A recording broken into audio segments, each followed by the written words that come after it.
Welcome to I Found This Great Book. My name is Curtis, and today I'm going to continue our journey through the works of Jessie Redmon Fauset, and I have the great honor of having someone join me on this journey, and that person is Alicia, better known as Pretty Brown-Eyed Reader. Hi, Alicia. Hi, Curtis. Thank you for having me. Hey, I'm really happy to have you here. And we're going to have fun because we're going to talk about Plum Bun, which is the second novel that Ms. Fauset released.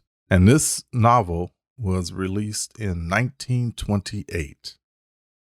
Wow. Yeah. Over almost 100 years old. And wow. And just briefly, Plum Bun is kind of another coming of age story, focused on two daughters, Virginia and Angela. And the core of the story is Angela's life as a Black woman who is passing. And that's one key part of the story. But there's so many other things. But before we get into that, Alicia, tell me, when you started reading this book, how did it start off making you feel in the first few chapters? I was very intrigued by it. I liked the way that Miss Fawcett, she was laying out details about the family. It was a slow kind of description of who they were as people. So I enjoyed that at the very beginning. Yeah. I like the way she kind of build and help you understand how they got to their point in life. And the relationship between the mother and father. Yes, that was just beautiful.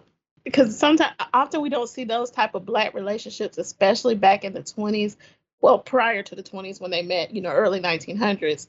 So it was beautiful for her description of their family. Yeah, because the mother and father had the dynamic of the mother was extremely light skinned and the father was a dark skinned man, but their love for each other was amazing.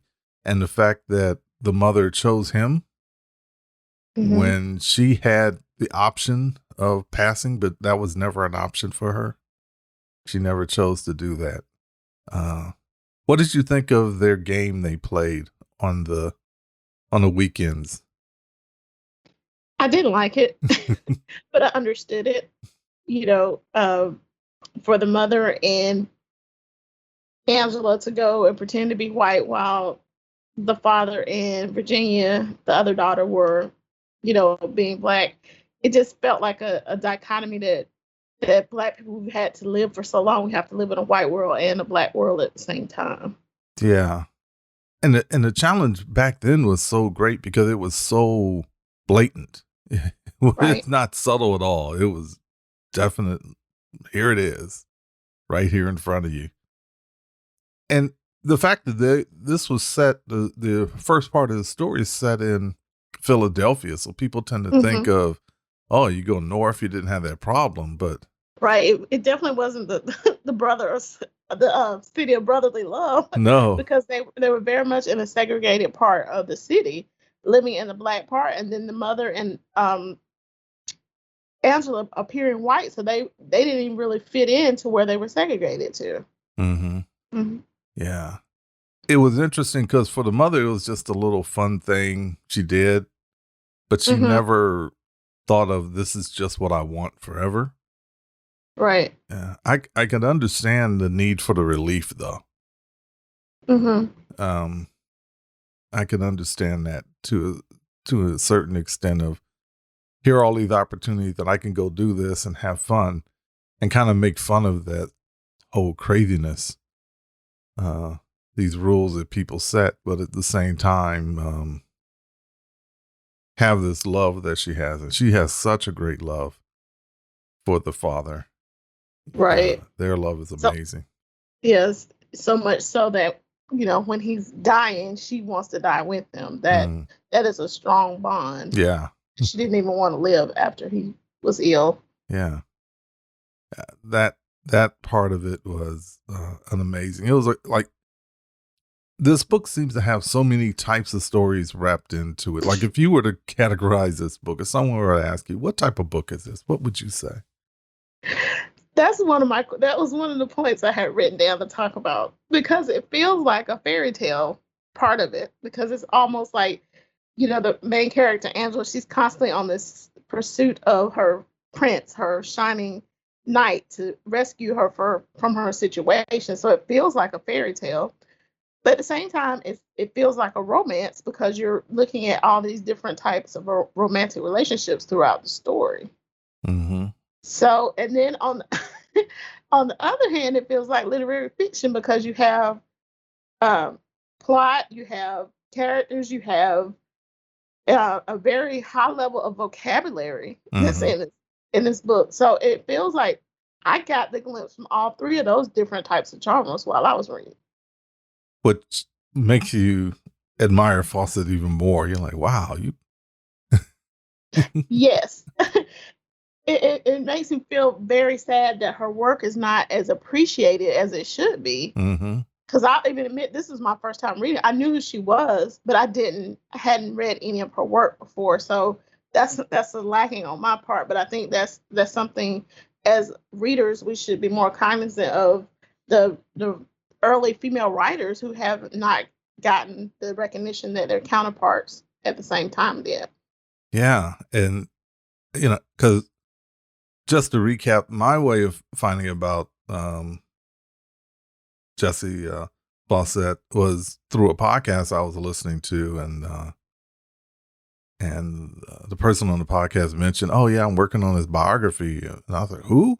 And then you look up, and then you find out who she was and the Mm-hmm. work she did on the crisis and being an editor and all these things, and the fact that this was not one of the names when you take your Black Lit class that you No. had to read.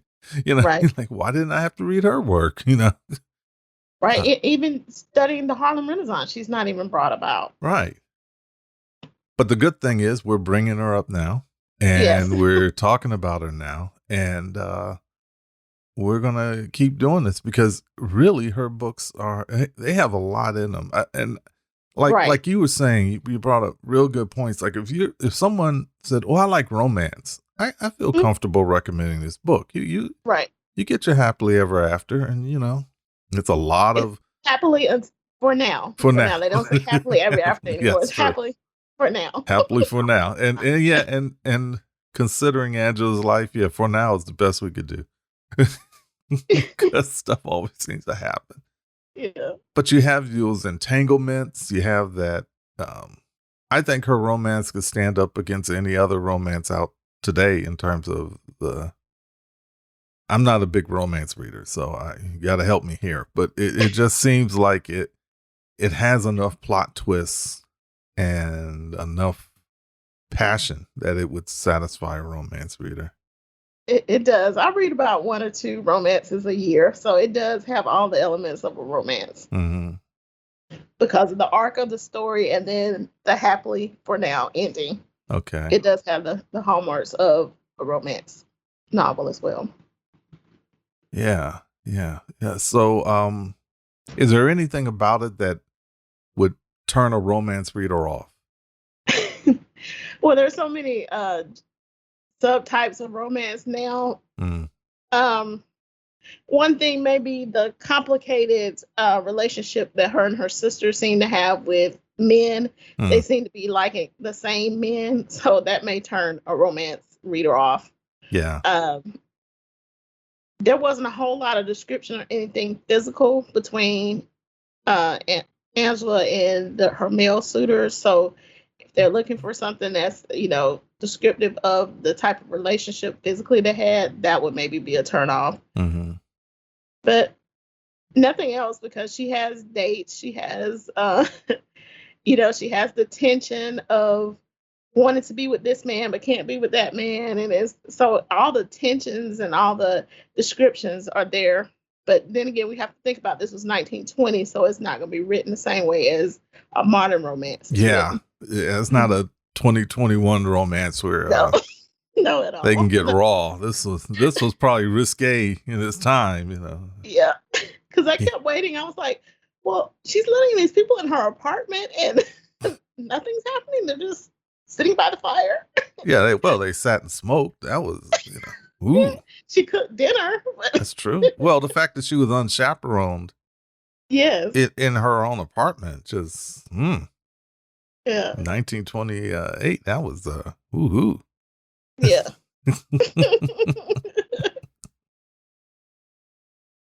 But I agree with you in terms of literary fiction. If someone likes beautiful writing with hmm a little sense of poetry, they definitely hmm will like this. It moves good. It really moves well.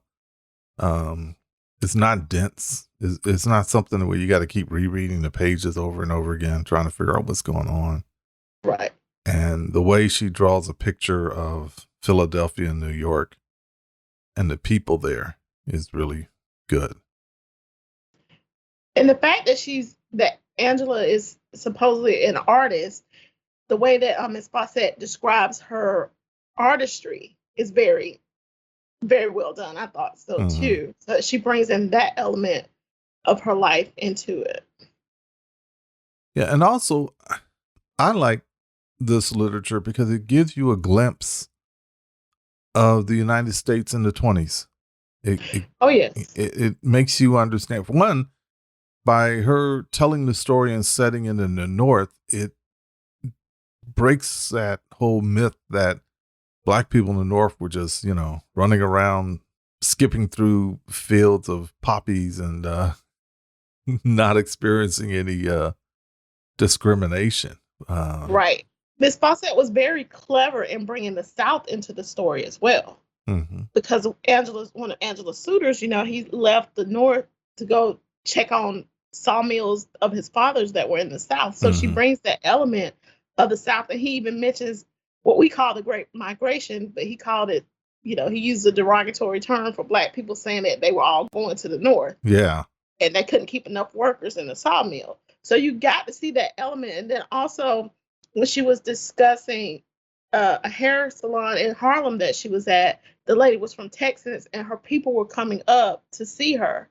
So you got to see still the element of the South that is so much a part of Black American history. It Mhm. was she cleverly put it over in the book as well. Yeah.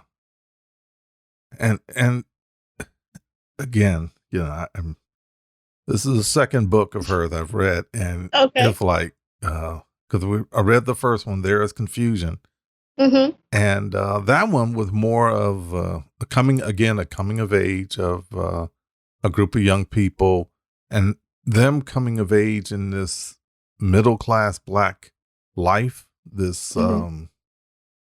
first generation not touched by slavery life Right. and finding their way, which is kind of what you have here with Plum Bun in terms of the two daughters. They were raised in a life where their parents weren't direct servants Mm-hmm. for wealthy or middle class white people. They, you know, dad was able to have his own enterprise and make his own living, and mom was able to not have to work in someone's home. Mm-hmm. Dad saved her from that, and some of the dangers of that. They kind of cover that early on, and when they tell the Right. story of her father rescuing her from having to take a message for her mistress to this one dude who had unsavory intentions for her. Mm-hmm. Yeah, to say the least. The relationship between the daughters, Mm-hmm. between Virginia, who was brown skin, and Angela, who was very, very light skinned, who could pass. How did you like that relationship?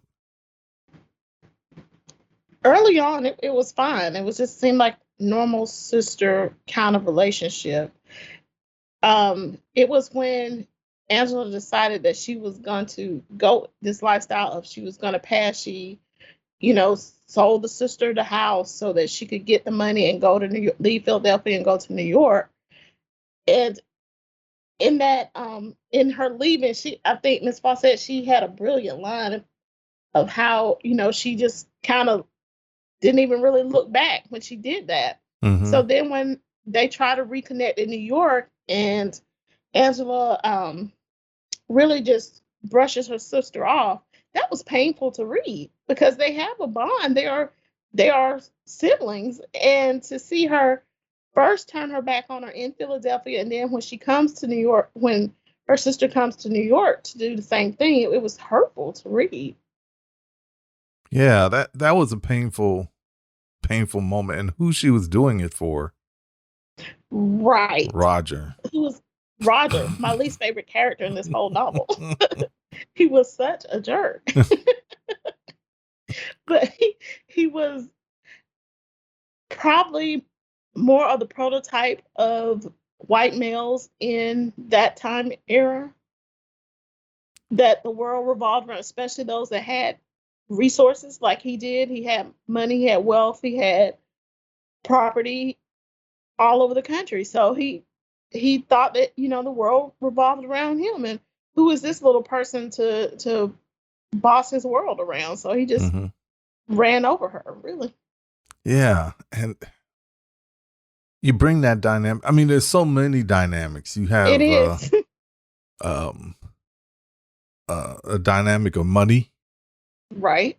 and there's a gender dynamic in terms of men having certain power Mm-hmm. because they're male. Roger wasn't great because he was great either. He was great because his father had money and power. Right. I mean, he had his own assets, but what he did was because of his father. It's kind of like he he was born on third base and acted like he hit a triple, kind of like that. Yeah. Exactly. Yeah, and I'm sure he had his own way because you grow up, you have certain benefits. You're going to have a different attitude towards things. You're going to have a different way of carrying yourself. But it's not like he really took that and started building his own. He had it, and when his father asked him to do stuff, he did it. But he still, as he said, I'm not my own man. Mm-hmm. It's basically like he was just waiting on the dad to die, and they just hand him over and he would just get the rest of whatever Right. that the father had, and not have to work for anything. Yeah. So it's not like he took advantage of everything he had and said, well, let me go out here and make my own too, Dad. I'm glad for whatever you give me, but let me make something too. Unlike Angela and Jess and Virginia, and actually all of the women in the story who had to make their own. The single women in the story had to make their own way. And they kept bumping up against these challenges. And the constant searching for, I've got to find the right guy, because being with this guy provides safety and I can be well off. That was one of my initial questions when I was reading this. It was early on that I made a note of it. Is this really a pro-women novel? Because of the fact it felt like that everyone was trying to find that right man. Or is this, about finding a man to give you that safety? Mm. But I think as the novel evolved, you did get to see more women having agency over their lives and being able to make a stake in life without having to have so much help from a man. Yeah. Which was a revolutionary thing in 1920. Right. We kind of take it for granted now in 2021. Came up in an era where women's rights were a major thing, and you suddenly saw a lot of women fighting for their place in America. And it wasn't, I remember going to school and the message that when folks would come and, have these rallies and they would talk to kids, and the message to the young lady was constantly, you need to have your own account, have this, don't depend on him. Make sure you have your own. And I don't think that was a message that was being passed to Angela and Virginia. No, I don't. But they seem to have gotten it after their father died, that they had to do something. They couldn't exactly depend on someone to do it for them. They had to find a way for themselves. Yeah. And they did. And they did. Hmm. They both had gifts. They had talents, and Hmm. and they also weren't happy. I know the dad was like, "No, I want to work to get you in a place where you could be a teacher and you can have steady income." Because that was the time when, being a teacher, or for the guys working in a post office, Hmm. was the nice, secure place. This is before heavy industry really hit and everyone wanted to work in the steel plant or the auto industry, which helped move a lot of black people to middle class life. Hmm. That was the way. If you had that steady job, you were good. But that wasn't enough for them. Whereas for the dad, I think he thought, "Oh, I'm setting you up. This is good." Exactly. Yeah. But he comes from a different time, Hmm. and during his time, um, all women had to be servants of some sort. Matter of fact, the book starts off talking about the three different types of servant roles women could end up having, and that he was able to save his wife from those. That was Right. interesting. It's interesting how parents,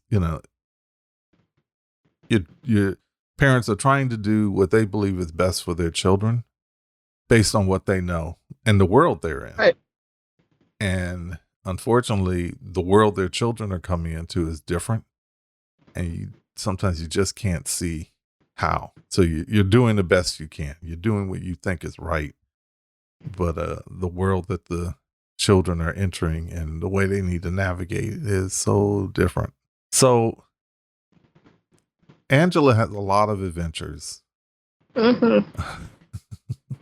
It was interesting. Well, she was going to school, and it was interesting that she ended up in schools where there were only a few black people, and Right. people who didn't know her from her previous school just assumed she was white, especially in high school, until that one troll girl Of course. came along It's always one. who was mad because she Yeah. didn't get picked for something, and then she outs uh Angela, Right. and the reaction of everyone, colored? You didn't tell me Hmm. you were colored. You know, Right. And then she repeats a line saying, colored. Of course, I never told you that I was colored. Why should I? yeah. Well, So she's really never admitting to being colored, but hmm she just says this statement and she does it another time and she repeats that same statement. and that must be, I don't know that life because Hmm. I'm brown, so no one's ever I can't pass for anything. But Right.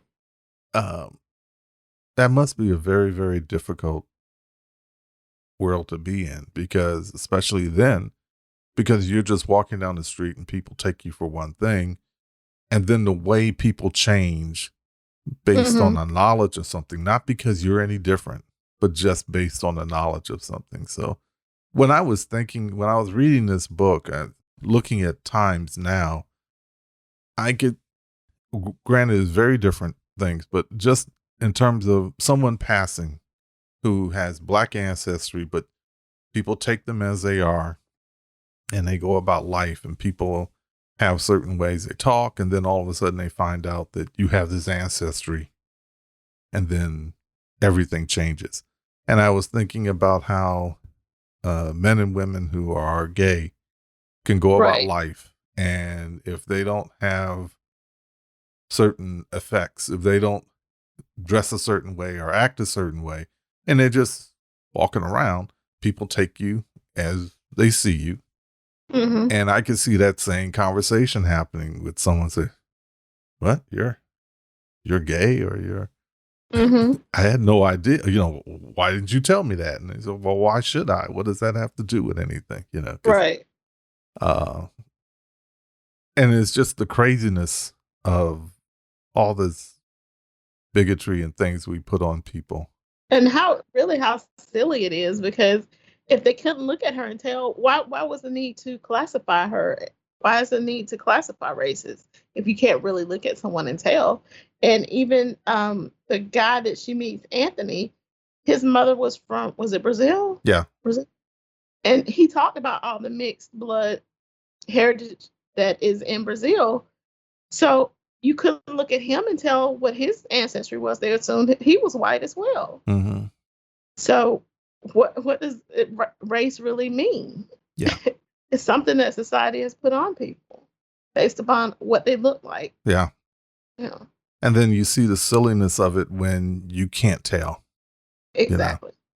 So I of course can't pass either. I don't think I can, but my grandfather could. Mm-hmm. And so it was always a shock to white people when they, of course, most of the black people around here knew that he was black, or as he referred to himself as colored. Mm-hmm. And so it was always a shock to white people who made the assumption because he had blue grayish eyes, and Mm-hmm. he was the same color as they were, that he was white. And so when, of course, his little brown children and grandchildren showed up, it's always a different story. It was always amazing to see how people changed when they thought, initially that he was a white man. It was also interesting at every incident where Angela's race became known, the white people reacted angry. Exactly.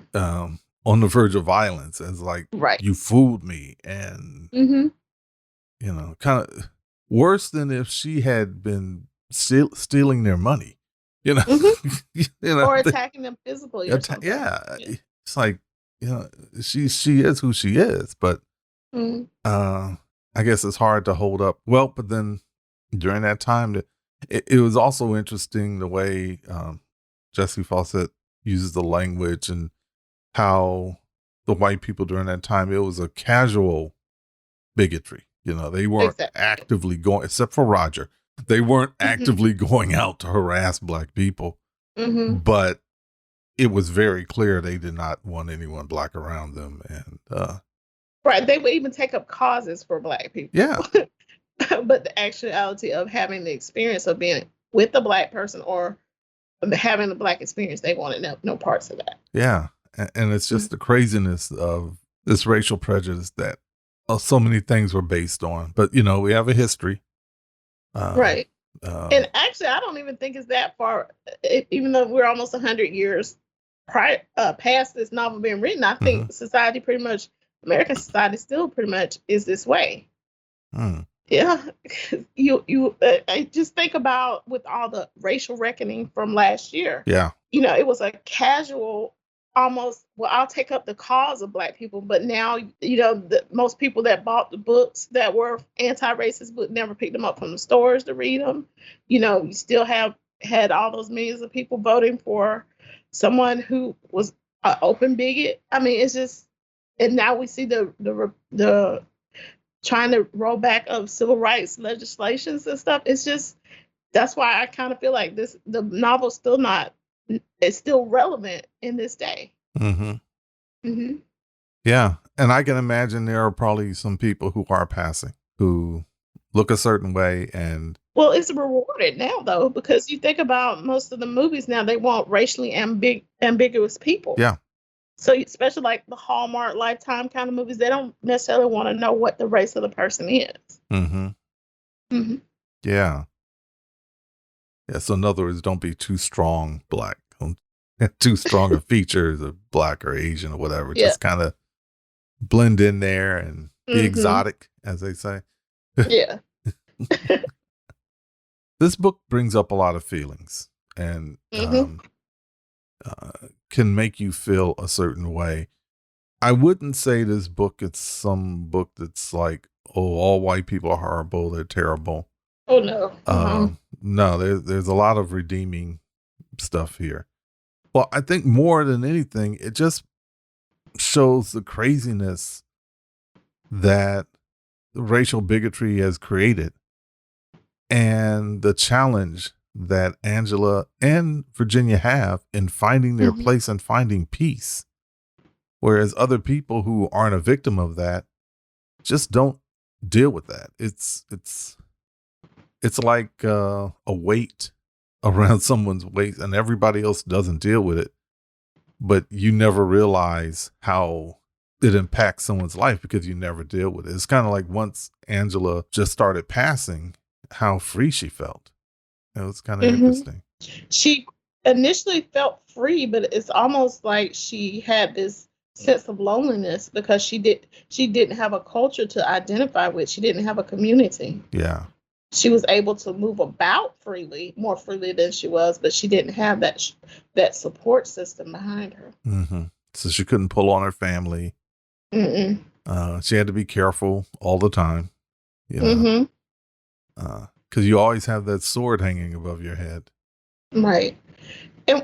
And each time that she dealt with the bigotry of people around her, I almost was like, how is that making her feel internally? Because that they're talking about you when they're saying derogatory thing about colored people, about Black people. How was that making her feel? I don't know if she actually expresses it, because some of the time when in the novel, it almost feels like she actually believes that she's white. Mm-hmm. But I can see how, you know, you live a certain way and you're okay, I'm living this life, but you can't really react, because if I react, I expose myself. I think of people who are in interracial marriages, and you get around people. So you can get around white people, and white people start saying, let's say it's a Black and white couple. You can get around white people, let's say one mate's white, one mate's Black. The white mate is around some white people, and some comments fly. And they don't know who you're married to. Right. And then it's a matter of, now I got to go battle this. You know, I didn't come here for this. You know, you may have just, look, I just came here to eat some cookies. Right. and now I've got to get into this battle with this person. Or if you're in a workplace dynamic and the person who says that is someone who has power, could affect you, do you fight then? Or do you just kind of swallow that and move on? And the same way for a person who is Black, who's around Black people, and, you know, we say stuff when we think we're amongst ourselves, and we vent our frustrations or say stuff, and that person is like, but wait a minute, my mate isn't like that. You know, you're saying all, but that's not all. You know, it is interesting because for Angela, she had a chance to see how people talked when they thought no one Black was around. Not that they cared too much at that time. They said whatever, because there were other scenes where people just said what they wanted to say. They didn't care right there in front of the Black person. I thought one thing that was also very interesting in this book is how, and I guess it's from, again, that generation that came from slavery, who was directly affected by slavery, who may not have been slaves, but their immediate older relatives probably were affected by slavery. Right. In terms of her mother and father, and their sense, and those people of her mother and father's generation who felt a need to help your kids grow and become something, and how what you learn and do could help the race. A collective, we're going to help each other. Right. And Virginia and Angela's generation, who kind of seemed to like, well, I just want to live. And it's not about helping the race anymore. They just want to live their life. And I see that also in terms of now you see young Black people who kind of like, well, no, I'm just living my life. It's not about me being Black. I'm just a human. And then there are other people who feel that collective, no, we're in this together. Right. How did that make you feel when you were reading this story? I felt like if Angela was using her passing to help uplift others, that would have been, but I felt like she was using the passing just strictly for herself. So I didn't like that part of it.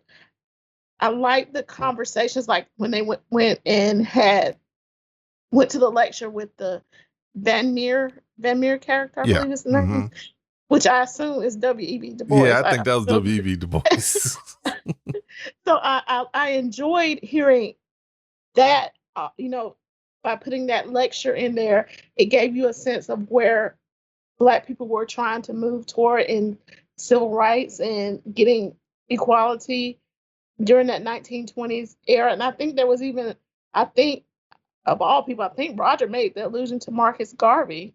Oh yeah, he did. Talking about, I In the wish I could story. send them all back. I wish I had to.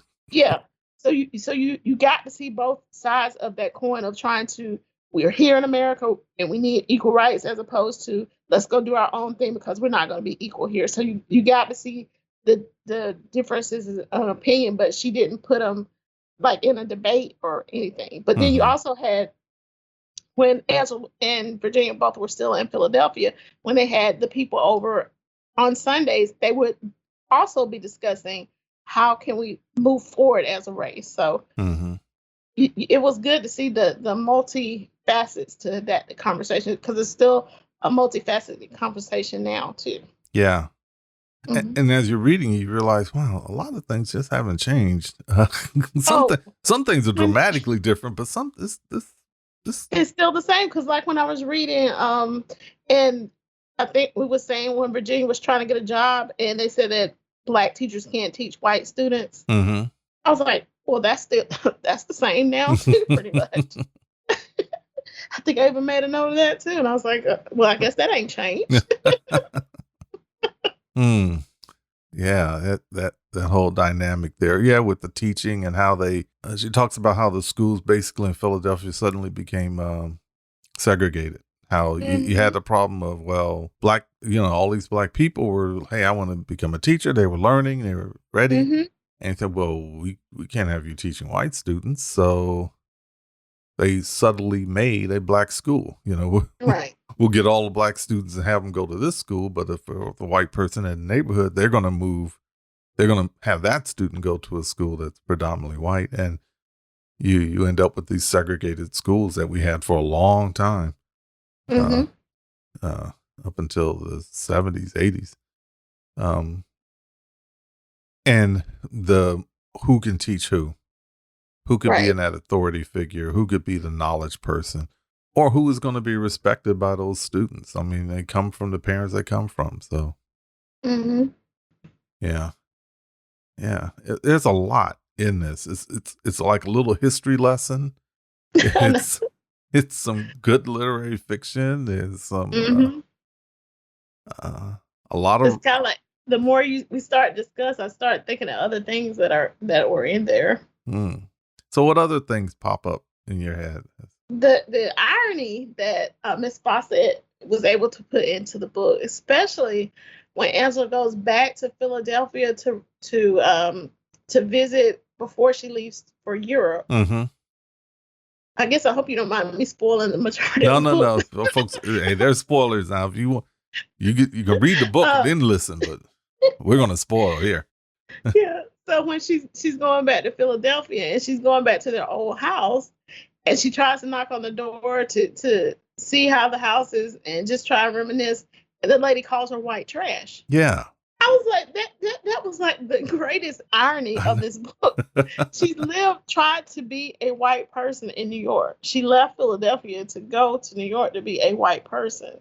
She comes back to Philadelphia and she's called white trash. She's not even looked at as a human being on the house that she was raised in. The person that's in it now calls her white trash. And that was just like, oh, that's so ironic to me.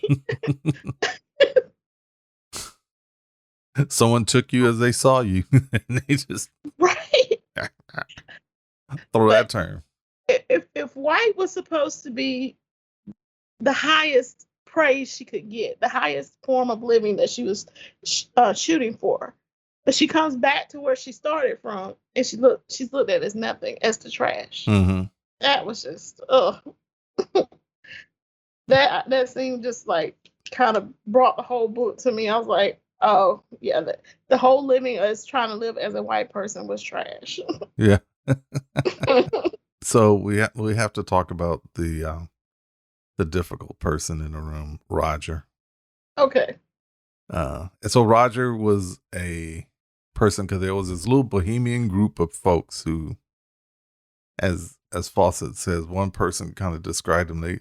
you had a few artists and a bunch of posers, Right. but they had their little community and they were able to sustain themselves. And Roger was a young man who came from a wealthy father who was very, as they said, he was real particular about who Roger would get with because he wanted to make sure this person had to be like on the Mayflower. I'm like, well, first of all, the Mayflower, if everybody who could trace their roots back to the Mayflower would have had to been an aircraft carrier to carry that many people over. It would have sunk. As many people said, their lineage went back to that one small ship, but the father had imposed his will on him, and Roger was cool to go with it because he liked all the rewards of being who he was, and her interest in him and his interest in her, and what she saw in him compared to what he saw in her. How would you describe what they saw in each other? I think she saw security. I think she saw, again, going back to that fairy tale concept, she saw that rich guy, the one that was going to save her from her plight. That's what she initially saw in him. What he saw in her was someone that could be used. He saw a person that had no connections, that was living sort of poorly, and that he could manipulate her with his riches. So I think they saw two different things in each other. Yeah, that's a good point in terms of what he saw in her. Yeah, you make a very, very good point there. Mm-hmm. Because it wasn't like she came from money. No, and he knew that. Yeah. And that's why he offered for her to be a kept woman, and she didn't want to. And it almost kind of makes me wonder if he knew that something was not amiss in her background. So I'm wondering also, so the thing that pops in my mind is kind of like, okay, this is kind of a stretch, but hang in there with me. When I was in college, every so often you would see some guys who are much older, like in their mid-20s, maybe early 30s, who were taking classes, but they would hang around with us 19, 20-year-olds. Uh-huh. And and then it was kind of, oh yeah, they had a car, they had this, they were working. But then what made me think later is, we were impressed by them. Mm-hmm. As opposed to hanging around another 30-year-old who might be doing stuff who might not be impressed by you. Mm-hmm. And I wonder if Roger hung around that group, of the bohemian group, who really didn't have a lot. But he hung around them because of his money, he could be impressive. Whereas if he was trying to hang with the really wealthy, named people, he might not be that impressive. That is probably the truth, because he didn't have his own thing, so he wouldn't be able to speak about his own stuff. I think that's probably why he hung around with this group. But that came to mind when you said what you said about him and Angela, and that she was seeking, but he quickly surmised it wasn't like she had this family. She didn't start naming people.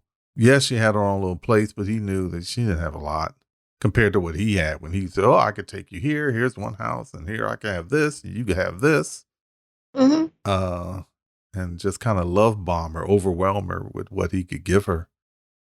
And you'll just be my person I go to.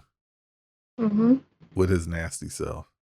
Right. And she became consumed by that. She even talked about when he would be off on his trips or wherever, she didn't even have a clue a lot of the times where he was. She felt so lonely and like she had no purpose. So she allowed him to consume her in that point. Which is sad because it's very sad.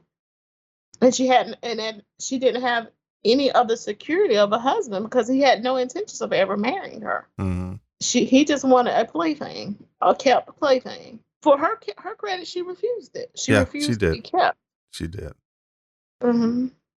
Although he was this kind of valve, this relief valve at times, like, well, maybe I could bring you back in my life, this security, but then he would just be himself, and it was like, ugh, because he was an intense bigot. I mean, he was an active, as he said, I've put a lot of spokes in the wheel of, I guess, trampling black people, where there was that one thing where this little group, 3 black people were coming into his restaurant just to sit down and eat, and they were mind their own business, weren't bothered. Exactly. He sees them, gets up, goes over, makes a stink, and says, "You will get them out of here." And they had to leave.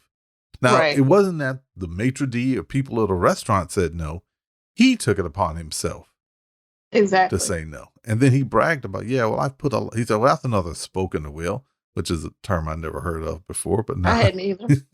And he said, and I put a lot of spokes in the will. So I guess they're saying, this will of this will of injustice, this will of prejudice, I'm going to Mm-hmm. contribute to it. I'm going to keep putting spokes that help support it.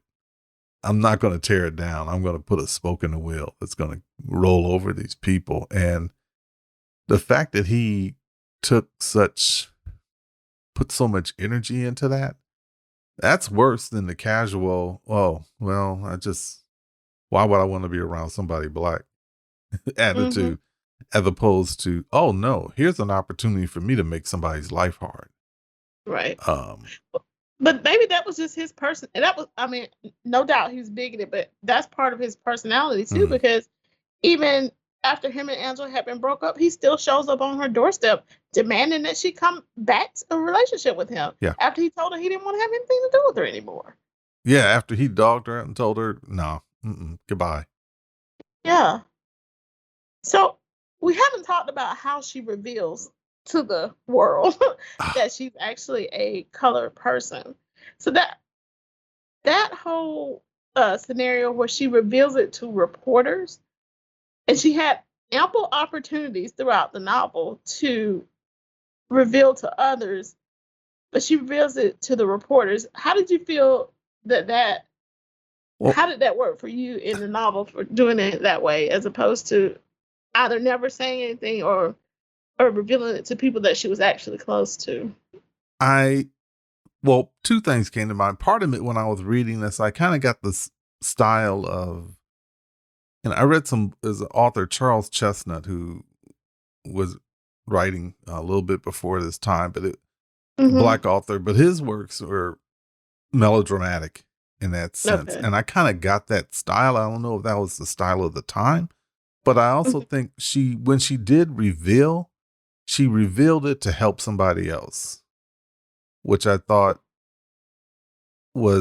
I don't know if it was, well, maybe not to help. Maybe everything was fed up, everything She just got tired, you think? tired, and she Yeah. was trying to help Miss Powell, or she just Mhm. got tired of everything, the madness of it, and it just went out. And it just so happened to be these reporters were there, and she said, "Well, let me tell it then. You Mhm. want it now." I don't know if that was her way of stabbing back. Maybe also there was a distance by me I'm telling you, and it's my way of pushing back. Right. And then the whole thing, oh, now I got to go talk to these people I've been dealing with all this time individually. And all the people that she was dealing with, we never hear Roger's response to this. Yeah. That was the one I wanted to hear from. I think he was like, let me just back away and hope my dad doesn't associate me with this. Uh-huh. He just kind of do the Homer Simpson fade in the bushes beam. Yeah. Like, ooh, do, let me back away here. Because if his society friends found out that this woman was his love interest, Right. how would that affect him? Well, some of them had seen them because the what's her name, Carlota? Isn't that the woman that his father had picked out for him to Oh, marry? yeah. Yep. So she's all about town. I'm sure she heard about it. Mm-hmm. And so and she had seen them together. So that would have been an interesting plot take for me to Yeah. see his response to it, but we I didn't would have get. expected him to come out being violent, like him having to be stopped. Yeah, probably he probably would have been. Maybe that was too much to put into it. Yeah. Or maybe at some point, like okay, we need to end the book here. Hmm. What can we cut out? Well, nobody liked Roger anyway. Just make him disappear. Yeah, He you always served his have to have. purpose. He served his purpose, and then he wasn't really a friend. He wasn't someone who maybe deserved an explanation. Hmm. He was just a foil. He was someone. He was a useful character, but he wasn't an essential part of her life. He wasn't a part of her future. Right. Yeah. The novel ends with her leaving. Do you think that she's successful in her trip to Europe? I think the world's I think she might be successful. I think she's and Hmm. then the way it ends with I get the impression that was Anthony who showed up at her. Yes. Yeah. Uh so it's kind of a happily for now. She gets the Yeah. person she kind of loved, who also was someone who was passing. Uh, Exactly. and her sister ends up being with the person she really loved and everything works Hmm. out. So, I kind of got that vibe from the few Hallmark uh, things I've watched with my Yeah. wife here, where you see, okay, eventually everybody's okay. Even the guy, well, even those stories where it's two suitors and the one suitor realizes you're in love with someone else, they're not Hmm. crazy violent. It's not like a Lifetime mystery where the person becomes a stalker and tries to kill him. Yeah. It's more of like, I understand, and I'm just going to walk away, and you don't have to Yeah. feel guilty. And I'm Your walking happiness away. is my Yes, happiness. and I'll let you I'm have gone. happiness. And Yeah. that was kind of the way this ended, so that everybody had some peace. But yeah, I could see. I get the impression that she's about to enter life now, Hmm. being who she really is. And And doesn't that mirror a lot of the Black artists of that time? They had to leave America to go to Europe to be able to live their authentic life and to be the artists that they were meant to be because of the oppression that they were receiving in America. yeah, definitely. And especially being an artist, Hmm. where you're appreciated. You can go Hmm. there, like James Baldwin was appreciated over in France, but then he eventually did come back, because he Hmm. felt, what he saw his people going through, he just couldn't just be in France. Right. Ha ha ha! I'll sit out here and say how terrible it is. But I also could understand someone's wanting to get away because, my gosh, for your own mental health, because, racism was no joke back then. There was no such thing as a microaggression. Uh, Hmm. yeah, It's full on full aggression. on aggression. Even, and in the North, I think it was even more challenging because you never knew when Hmm. it would come up. Right. Um, the scene where Angela and Matthew went to going to the movie theater, and Matthew had been there a couple of weeks before. And it Hmm. was fine. So he thought it would be no problem. Okay, I went here before. Me and my friends didn't get turned out. Let me go now. So Angela gets the tickets because he had to run and do something with the cab. And uh, Hmm. so she gets the tickets because she's assumed to be white. So the person says, "Oh, sure, here are the tickets." And he comes up and says, "Hey, wait, hey, buddy. Hey there, buddy. Where do you think you're going?" Hmm. I can picture Yeah. that. Hey, buddy, where do you think you're going? And he's like, I'm going in. She has the tickets. Oh, well, Right. she can come in, but you can't. He said, wait a minute. I was here 2 weeks ago. Hmm. And he said, yeah, well, we had new management. So now this person who's just some dude at the movie theater can now suddenly make this decision. Right. And he knows he can't raise too much of a stink Right. because just that kind of thing where you don't know from date, at least, in the South, you knew there were clear Exactly. Yeah, the signs. signs told you. There were signs. Yeah. Everybody knew there was a long history. Granted, there Right. was no safety, but there was a long history. You kind of knew. You knew the Hmm. boundaries. You knew not to cross the tracks. You knew not to go to this part of town. It was clear. Here, you could go crazy, you Yeah. know. Um, and the fact that these folks still maintain hope and maintain life, uh, I like reading these books, reading of this time, because it helps me put things in perspective now, and it Hmm. helps me appreciate things that we have now. Granted, it's not perfect. You can rub up against racism real quick, Oh yeah. especially if you start venturing into areas of work or life where Black people normally haven't been, or people feel Hmm. threatened. But the fact that you and I can get on this internet and talk about a book that was written almost 100 years ago and help share this literature, and we have the freedom to do so. and that nobody can just randomly come along and say, hey, you guys, hold on now. What do you think you're getting on this internet for? Right. You know, hey, well, 2 weeks ago, we got new management. We don't let black Right. people on the internet. You know, that the fact that I don't think that's going to happen anytime soon. Uh, and that I feel that, you know, I need to do something with what we have now to help us move along like all other folks. You know, I can't change everything, but, you know, just doing whatever we can to help move things on and help the next generation have something to pull on. Right. And also that we don't forget these great voices, you know.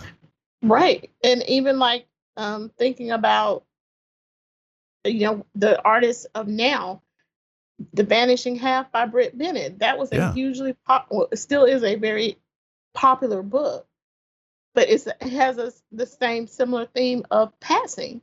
So if we make the assumption that, you know, modern artists are the only one that are exploring this theme, then we miss out on a whole bunch of that. This theme has already been explored by previous generations. Right. Yeah. So did you read that book? I did. So how does that compare to Plum Bun? Okay. So both do involve two sisters. In Vanishing Half, it is a set of twins. So one marries a white man, one marries a black man, and one lives a white life, and one lives a black life. In that, the one in Vanishing Half, the twin that is married to the white man is presumed to have the better life than the one that was married, that lived a black life. That's how to say it. So in Plum Bun, I kind of got the more feeling of Angela really wasn't as comfortable in that white life, that it wasn't necessarily a better life than the black life. So I think that's probably the major difference. Is in The Vanishing Half, we get this almost feeling like the white life was better than the black life. And that's also one of the criticisms of the book. So I know, because I watched all the booktubers, and I know this book traveled around. A lot of people read it and talked about it, and that's interesting that brings that up. And it seems like a lot of white readers, that was their first time ever hearing about this concept of passing. But yeah.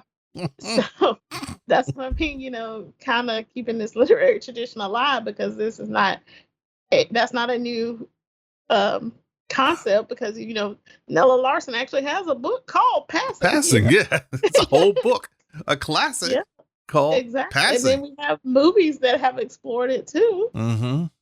You know, Imitation of Life is one of the best movies ever made to me. And that whole concept was explored in it. So. Wow. So, okay. Your statement there, that a lot of readers of that book thought, well, this is a novel concept. I've never heard of it. Yeah. I find that.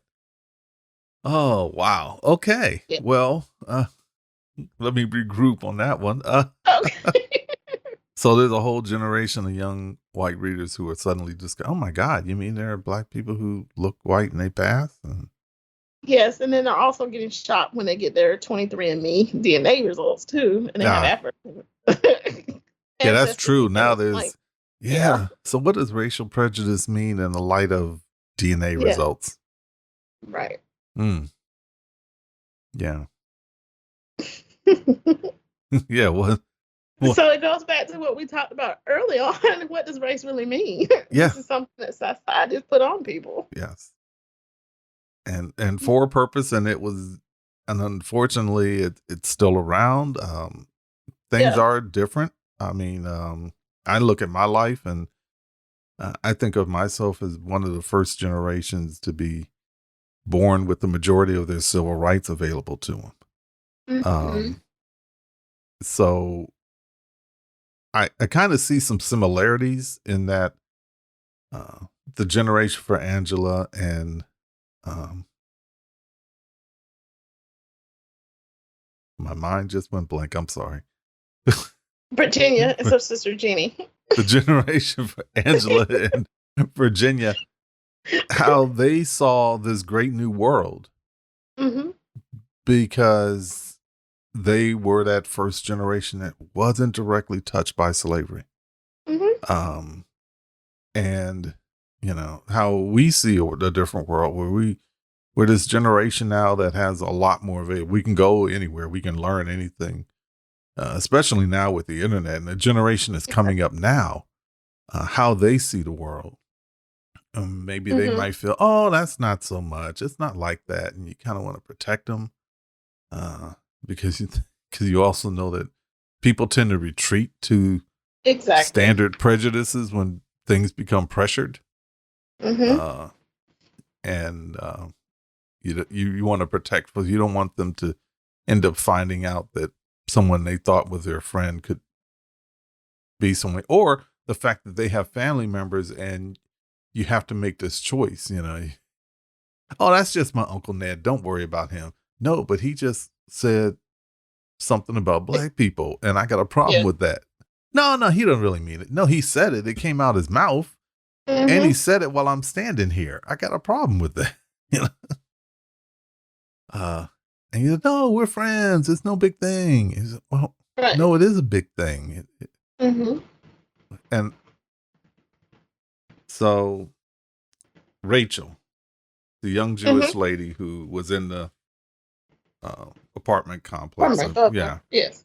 um, and where Angela got the mumps and she was ill, and she was laying there on really feeling ill, Mhm. and Rachel came back and immediately started dumping her woes on her. Now this girl's sitting here ill, barely getting up, but like all black women, she still has to be the confessor for. You didn't even know she was black, Yes. but you started treating her like a black woman. Uh, um, and she's telling her woes, and the fact that her family and her fiance family were against it because she was Jewish and he was Catholic, and the Right. fact that they said no, and if you do this, I'll curse you. And she talks about Fawcett talks about how these families want to impose what Angela said to her, and talked about, well, you know what, your parents have lived their life. It's time for you to live your life. And I thought, Right. wow, that is I mean, she just threw that in. But I think Mhm. about how older folks, parents, grandparents, they've lived their life. They've made their choices, but they really want to manage this new life Mhm. and bring their mess to this life, this new life, as opposed to let this person live their life. Uh, Right. and the craziness is that, they're both white, but they can't get together because one is of one religious faith and one is of another. And then when she said, when Angela was being sick, was just talking, and she said, yeah, it's just crazy that, how we Jews can't marry Catholics, or black people can't marry white people. And Rick said, Mhm. well, why would anybody want to do that? Huh? I mean, why would anybody want to marry somebody black? And at Yeah. that point, Angela's just laughing. Like, oh my gosh, the craziness, it doesn't end. And here's somebody who's suffering from not being with the love of their life because of a crazy prejudice, but they can real quickly say, well, why would you want to be around somebody black? Just say it. Like Yeah. she had said, oh, people can't marry antelope. And you could say, well, why would a person want to marry antelope? Exactly. That kind of strangeness. An antelope, how you gonna, it was that kind of casual bigotry. And I guess at that point, maybe it had all got to the point with Angela where she just started just losing her mind. Like, I can't live like this. Um, but it was also dangerous for her. She was always on a knife's edge. And one question, do you think Angela was a little naive about this whole future with Roger? I mean, DNA is funny. Mhm. And It's very funny. let's say they had got together, got married. Okay. Exactly. according to DNA, yeah, you can see rolling the dice. The chances of the Hmm. child coming out dark were slim, but there was a chance. It's a very real chance, and Chance. the hair texture, the Yeah. facial features, all could have very easily looked like Negro, Mm-hmm. and she would have had a lot of explaining to do, Yeah. or easily trying to get the baby to her sister or something. Yeah. Which I do believe a lot of people did that. If they Mm-hmm. had a child that came out too dark, they shipped them back to the family, pretending like the child died or Yeah. something. The child was deformed. And, no, no, no, no, no. And next Yeah, thing you know, you're being raised by an a aunt. grandmother or aunt or something. Mm-hmm. Yeah. Yeah. And then that's a whole nother story of finding out who you are and why couldn't you? Well, because she made choices. Look, she made choices for this Mhm. bigoted, narcissistic dude, Roger, over her sister. Mhm. Uh, so yeah, yeah, why not a child? You know, Well, thankfully she didn't. Which yeah. that was another one of my questions. All this getting together and stuff, and no pregnancy with. Well, that But was a magical time. The risqueness was sitting down and smoking and looking at each other, and that yeah, was it. I forgot it was no physical Oh contact. no, no, So no, no. Oh, well, there was some hand clasping, okay, and yeah, every so often there was a kiss or embrace, or he took her in his arms yeah, and held her. And then she said, "No, no, no." I mean, that's 1920s romance. romance. Yeah, Yeah. you couldn't have anything crazy. It would be a very different story if it was written now. Oh yeah, yeah. Yeah. So in comparing this one to There Is Confusion, which one do you like better, or is it Um, I like There same Is character? Confusion a little better. They're different Okay. stories, though. They're very, very Yeah. different stories. One thing that's common between the two I notice is the complexity of the storyline. Her plots have a lot going on. Mhm. So you do need to stay up on the plot. You need to stay up because and she starts off this one, she starts off kind of the same. It's a little slow start off build and then things start Mhm. happening. And by the end, it's just craziness. Uh, but yeah, I like There's Confusion better. I think I just like the overall story more. This one was just so disturbing. Um, Mhm. It's interesting because people view this one as her most complete novel, that it's hmm. the best. And so I listened to your podcast with There Is Confusion. I thought, well, that sounded really good. So I wasn't quite sure how it would compare, since this was my first reading of Miss Faucet. Yeah. Yeah, I would recommend going and checking out There's Confusion, but this Okay. one, I mean, I enjoyed both. I Okay. think there's a lot of reasons why some stories ring truer with you than others. I don't have the experience of passing, and I don't know. But then, I know of some folks who could easily have this experience. I can understand. This story makes me have a greater understanding of some of the challenges people who are a mix may face. Mhm. Um, Simply because they can, especially if they can pass for white or they're racially ambiguous, and how they can live a certain life and have entry to things, knowing that their relatives can't do that. Right. Their mother or father couldn't do that. Um, the fact that they may feel safe somewhere, um, and just things that happen, little things that just hurt people.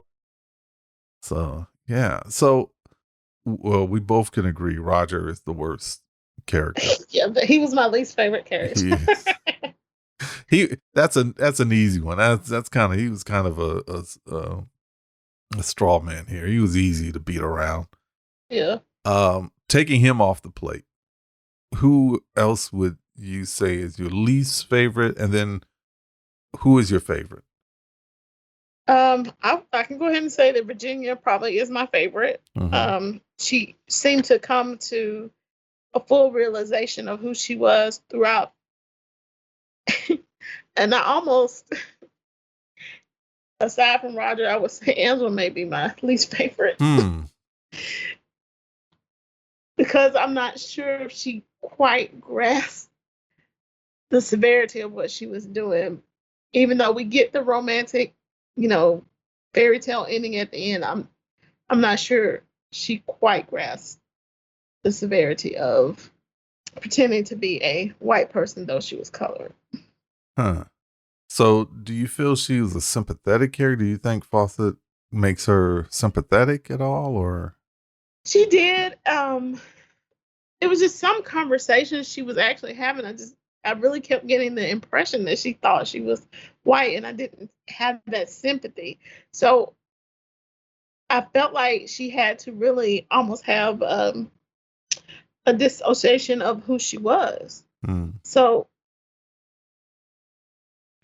it was just difficult for me, and I just couldn't understand it. Yeah. Even if she pretended to be this way in society, I think if Miss Fawcett had gave us a glimpse of her going into her apartment and breaking down, I probably would have had more sympathy for her. Yeah. Because she did make a conscious choice and say no, and she left her sister. Right. That I think that part just really, it was worse enough leaving her in Philadelphia, but when she did that to her in New York in the train station, Yeah. pretending like she didn't have, it was like she was offended by her sister coming up to speak to her. Mm-hmm. That was just, and it's like she almost didn't want to be back with her sister or be back considering herself colored until she realized she didn't have anybody. Yeah, because the loneliness.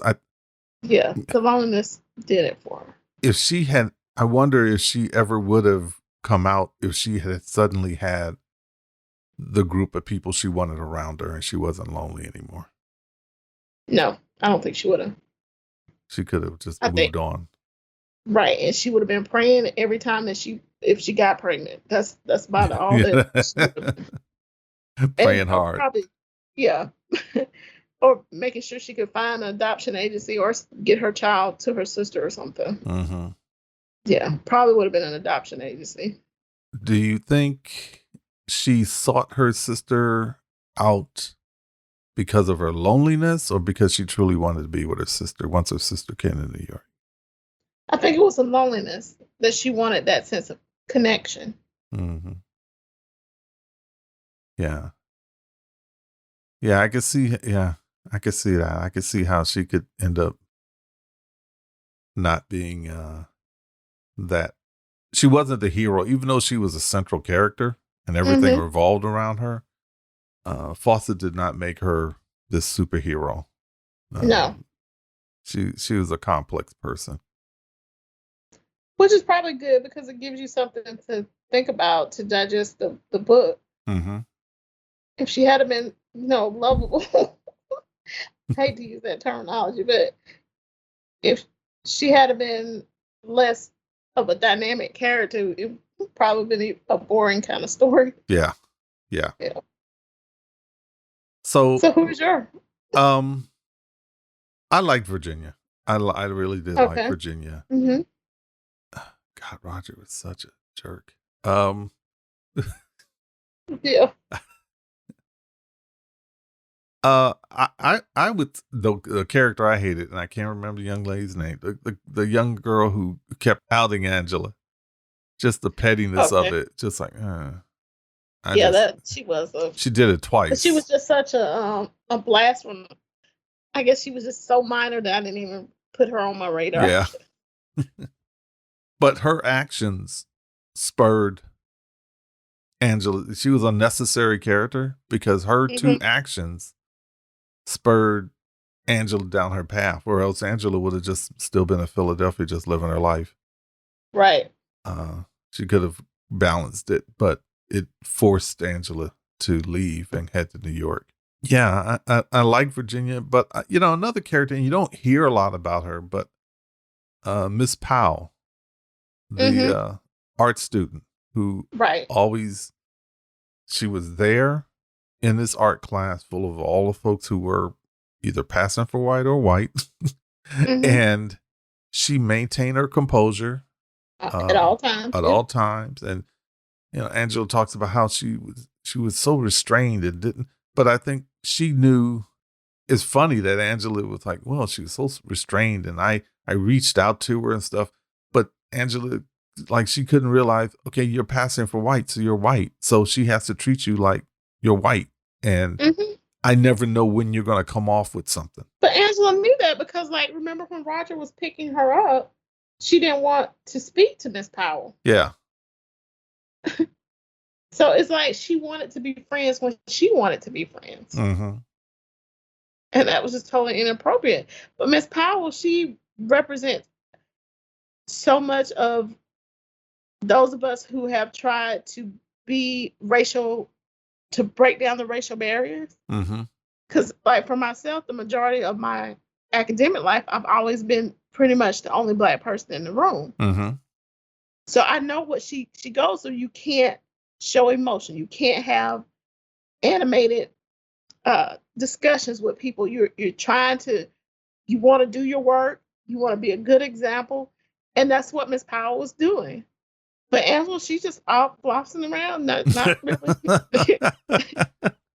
Because she's considered to be white. But Miss Powell has to be diligent in her work and, respectful to everyone.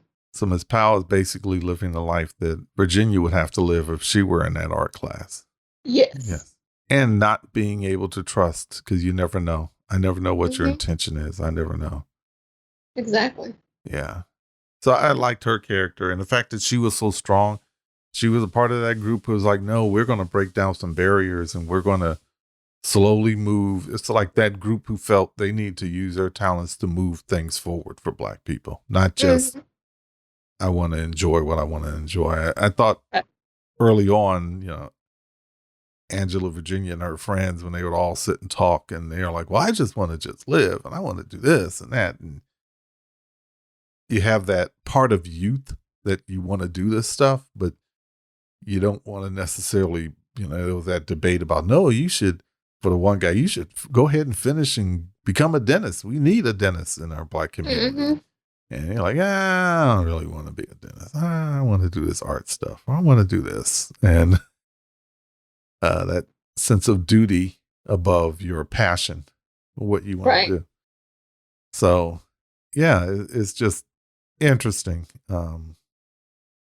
The whole dynamic. And yeah, there's a lot here. You won't. There is, like, even with the Van Meer character that was supposed to be like W.B. Du Bois, in his talk, he even talks about pleasure and beauty for Black people. And so that whole, if you look at his speech that he gives in that part of the book, you can kind of apply it to the whole book. Are the women considered beautiful? Like, some of the times when Faucet is describing Miss Powell, she talks about the beauty of her lips, her coloring, her dress. But is she purposely doing that to show that Black women are beautiful in this novel? Even in her descriptions of Virginia? Or should we be holding up to a white aesthetic of beauty? And then also going back to that conversation with, that they were having in Philadelphia, when is it allowed for Black people to have pleasure in what they do? So I feel like this novel is more in depth than, it may on your first glance at it. If you start digging deep into it, it's very multi-layered. Yeah, definitely. You definitely can have a lot of conversations off of this book. This is a good one for a book club. Oh yeah. And there'll be a lot of conversations, a lot of feelings touched, and definitely. I can recommend Faucet's book for your book club if you're tired of the humdrum and you want something different than what's the current popular book that everyone has to read. There's so much good stuff in this book. That subtitle, A Novel Without a Moral, is that really true? Well, I wonder if during that, I wondered why that subtitle. I couldn't quite. Right. Because I also think of like I hadn't thought about it until you mentioned it, but I think it's very perceptive how this is also a fairy tale, how a lot of fairy tales or fables have a Hmm. moral to them, you know, Right. but maybe this one is a fairy tale that doesn't have a moral. Life is just complex. There is no one piece of truth Right. here, because whenever you get people together, it's just messy. It is. And with everything that we discussed, I feel like it's like there's a lot of morals Yeah, yeah. that are explored in this. So I was like, why did she put that as like a subtitle to the novel? Maybe there's not a moral, a single moral, but there's Hmm. just so many Yeah. about life. That, you know what? I don't know. But hey, if someone has the answer, we are more than willing to hear it. But I know somebody that studies her work. Maybe yeah, can. we could sit there and say, well, this is what this means, that means. But uh, yeah, there is, like you said, there are a lot of morals in this. There's a Hmm. lot of lessons to be learned and rules to be had. But it's also messy because everyone's messy. It's not like Hmm. anyone really truly has high ground here. No. And I want to be respectful of your time because we could talk about this book for 3 more hours and still not Probably. touch it. So I still got notes, but Yeah. The one thing is, and you mentioned it early, there's this constant thing for all the women to find a dude, right.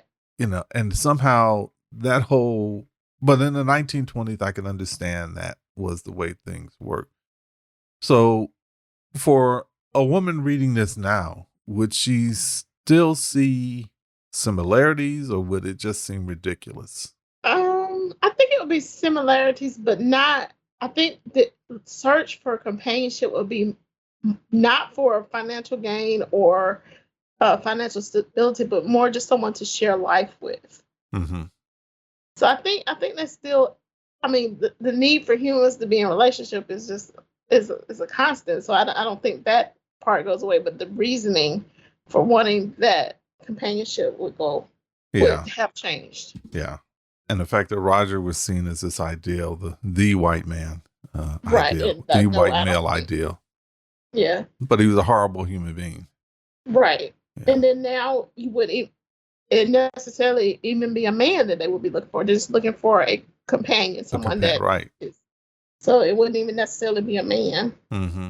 I think one thing that's kind of constant, you see in a lot of literature, is the bond that women seek in the friendships they seek. And Hmm. how important those are, and then the effect of losing those friendships. One, the bond her and her sister had, and the effect of not having that person in her life. Even she went on, she made a choice, but she gave up so much by not Hmm. having her sister, and the fact that once that choice was made, especially after she made that choice at the train station to not recognize her sister, that changed the relationship between them forever. It did. It's never going to be the same, um, No, no matter what. Uh, no. and her sister tried to bring it back. They did the little game, you know, that they had where they would come up, oh, are you Miss So and so? Yeah. And the fact that she spoiled that game for them, Hmm. that no longer was a special thing anymore. Yeah, that was another, the whole sexism thing, the patriarchal system, and Hmm. the fact that these women have to live under that. And then also the system in terms of money and class. Uh, Oh yeah. and the fact that artists are always, and I'm sure Ms. Faucet, live this life. You're trying to sell your art. You're trying to survive as this artist, but you're dependent upon people who have money and Hmm. their whims. You know, and the fact that they could deny something, you could win the award, and then they could decide, yeah, but you're not going. Yeah. Yeah, you're not going. Mm-mm. You're not the right race that we're No, you're looking not the right for. race. We can't send you. Yes, we acknowledge your work. Yes, you're great, but no. But we control the strings. It's not like you had your own money, Mm-hmm. and which would make things so different. And even now, artists have that challenge of who has the money and who decides to support it makes the art good or bad. And Right. but for artists, they're so dependent upon this external money and who decides they like them. And then all of a sudden things could dry up. That happened in the Harlem Renaissance, that certain things happened and a lot of the support that was there for those authors suddenly just dried up. Mm-hmm. And people changed their whims, or they didn't like the fact that these folks really started trying to feel that Black people shouldn't be treated a certain way and got a little too beyond themselves. Right. And they could just say, well, I just won't support you anymore. And now you're struggling. So yeah, that for the authors and that whole thing of money and who has it. And nobody was really free. Even Roger, who No, he was bound by his father. His dad said, hey, I need you to get over here and go down there and get these Black people straight at this lumber mill. Mm-hmm. And he went on down there and did it. And he couldn't be with the woman he thought he really loved or wanted because he was worried about what his dad would say. So what other things did you see in this book, or other things you wanted to point out? One of the things that kind of stuck out to me is one point in the novel toward the end, it's Angela. She says that it's been 5 years since she came to New York, but it felt like it was a longer period of time. Did you get caught up in the time? Like yeah, a time time kind of moved around a little on me. I was like, huh? I thought like 10, 15 years had gone by the way some time jumps happen. I did too. And I felt like I said, well, I wonder why. Is that purposeful? Because is it showing that life was so hard that a short amount of time would feel like an eternity? But that's how I was kind of getting that feel from it. Yeah, that's a good point. Yeah, sometimes you have to give a little grace to the book in terms of time. Because if you start obsessing about that, you can miss out on some of the good things. So overall, what was your impression of the book? How did as you finished the book, how did you feel? I feel like it's something that everyone should probably read. To me, it felt like a missing voice from the Harlem Renaissance era that we should be studying it. And now it's like, as we're discussing, I'm seeing how much, I probably need to reread this and go back over it again. But I felt like it was a good read, and it's something that the majority of people would be able to relate to something in the book. Yeah, definitely. I think while everyone reads "Their Eyes Were Watching God" by Hurston, I think they need to add at least one of Faucet's books in that list. I think right, but I had to make myself not compare her to Zora Neale Hurston because their writing style to me is totally different. Very different. And and it kind of makes me wonder how many more women writers were there during that period that their work has just it's not being reprinted, and it's just kind of like being pushed to the side. Well, I'm glad you asked that question because in the process of doing this, I've discovered a couple of others. Hold on. Okay. So, you start going down this rabbit hole. A couple of other authors that I'm looking at is Marita Bonner, Bonner. She's another writer from the Harlem Renaissance. And then Edith, Edythe, and the last name, and May Gordon. And it's another, because I'm finding these works of African-American women writers from that time of the Harlem Renaissance. And she has some work. So these are some other works I'm going to put on my list to talk about. But I agree. I think there are a lot of others that are in there. I know one thing. One way that might be to explore the Crisis magazine. You can actually view the Crisis magazine. It's on archive.org. I'm gonna put a link in the show notes. But from the 1920s, and during the time period where Faucet was the editor too, because first it was all W.E.B. Du Bois, but then Faucet came on as the editor, and she published a lot of the Black authors during the Harlem Renaissance. She was the first one to publish in the Crisis magazine Langston Hughes' poem. Okay. And she was fundamental in providing a place for a lot of these Black authors of that time period to get their work published. So she interacted with Hughes, Hurston, all of the writers during that time. I'm in one of my other little things I could do is, we can look through the Crisis magazine because they started publishing a lot of fiction in there besides social commentary, but they also gave a place for fiction. And I think there's another opportunity for us to discover some people that we didn't know. And I agree with you fully. How many other Black women voices, because her voice kind of got silenced. It did, lot. Especially with her being an editor. Yeah, and you would have think she would have been known, but I think she butted up against some male egos. That's the impression I get, and she kind of got silenced in a way. People pull support, and great talent isn't as known, and we tend to have there could only be one, so we only talk about Hurston. Hurston and Hughes, but there were so many writers from that time Hurston period. probably wouldn't be discussed if it wasn't for Alice Walker. Right. So it's kind of like her voice got silenced too. It wasn't until the 70s that she was rediscovered. And Hurston had so many more works than just Their Eyes Are Watching God.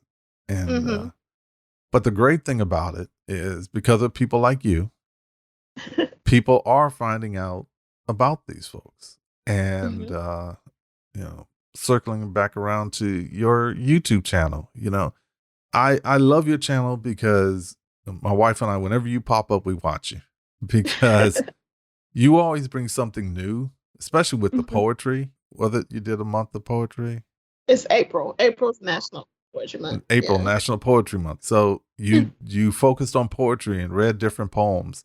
That was powerful because a lot of people aren't doing that. Yeah. Oh no, they're not talking about poetry. And then the books you read and you share, you help people discover interesting books that aren't necessarily the top book. You're not just reading, okay, everybody, we're all reading this book now and we're all talking about it. And it's like, okay, do we need 8 people talking about the same book? And there's so much literature by Black authors that it's just hasn't been discussed. No. And needs to be. And I think what we're doing now is our way of contributing to help people discover Jessie Fauset's work. So we're doing our part, and we need everybody to go get a copy of one of her books and read them. Right. And I believe I saw that Morgan Jerkins is releasing a new edition of Plum Bun next year, I think. Huh. Okay. She's writing a new forward to it. Okay. I think I read that. All right. So it should be mentioned again with a top writer like that coming out. Especially with all the interest in The Vanishing Half and people suddenly discovering, oh my God, I never knew this was. Yeah. You would hope so. Yeah. And I think it's upon us as Black people for us to keep our own history alive. We have to put the effort in. We can't expect other people to do what we aren't going to do ourselves. And the great thing is we have these platforms. We have this ability to share and help other young Black people discover this literature. And so in closing, is there any other thing you would like to share? Any word of encouragement for folks to read Jessie Fauset's work? Pick it up and just read. That's the encouragement I have for you. Because I plan on reading, definitely going back and reading the one that you discussed. There is confusion. I want Yeah. to read that, but I want to read all of her books as well. Yeah. If I can read Zora Neale Hurston, I need to read her too. Yeah. And like you said, they're very different writers, capturing very different aspects of Black life. It's not just one picture. We always talk about Black people aren't a monolith. And by reading these two writers, you discover they aren't. Very different in terms of the world she captures, but it's just as rich and just as real and important as the world Hurston captured. Definitely. Well, Alicia, pretty brown-eyed reader, outstanding YouTube booktube person that you are. Thank you. This has been so much fun. Again, I'm not going to keep you on here and talk for another hour because there's still some people and some things that happen. And there's a lot. We talked a lot, but we did not spoil the whole book. You will read this and then like, wait a minute, I thought they said they read this book. I mean, they didn't talk about this. Exactly. There is a lot in Fauset's books, and they keep you turning the pages. You do. And there's beauty in the language she uses. It definitely is. So you definitely will enjoy reading her books, and you should continue this journey with us. I'm going to pick the next one up a little later on in the year, The Chinaberry Tree, and then Comedy American Style in November. We're talking about that one. But Alicia, thank you. I really, really appreciate the time, and I really appreciate your insight. I totally missed the whole fairy tale thing, but I got to go and look at it again. I said, yeah, this was a fairy tale. This was a fairy tale. A fairy tale that just wasn't quite fairy enough. No. The Prince Charming just did not have a magical carriage at all. No. Oh, he was far from Prince Charming. He was, Roger. Thank you, Alicia, again. Everyone, you can follow along. You can listen to this discussion or previous discussion with Marcy and Akko of the Color Pages Book Club about There Is Confusion. Just go to ifoundthisgreatbook.com/Jessie, JESSIE. That will take you to the page where all the discussions are going on. And, feel free to join in. You can pick up the book and leave a comment. Tell us how you think, we got it right, we got it wrong, or how it made you feel. We definitely want everyone to explore and get exposed to the works of Jessie Redmon Fauset. Well, everyone, stay safe and have a great reading day.